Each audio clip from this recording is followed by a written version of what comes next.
লালুদা মনের কষ্টে একটা বড় ফার্মেসির দোকানে গেছে, তবে ওষুধ কিনতে না, বিষ কিনতে।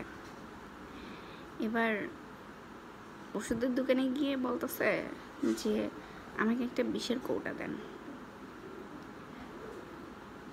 যিনি ওষুধ বিক্রি করে দোকানদার, উনি বলতেছে প্রেসক্রিপশন বাদে কোনো ওষুধ আমি বিক্রি করি না, আপনি একটা প্রেসক্রিপশন নিয়ে আসেন, সেটা আপনি যেই ওষুধই চান আমি সেটাই দেব।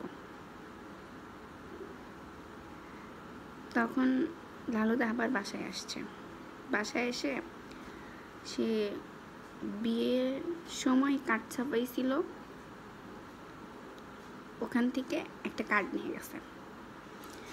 তখন দোকানদারকে দিয়ে বলছে এবার কি একটা বিষের বোতল দেওয়া যাবে? তখন দোকানদার বলতেছে ভাই বয় কোনটা নিবি, বড় বিষের বোতল নিবি না ছোট বিষের বোতল নিবি, খাইয়ে জানে কি একটু শান্তি দে।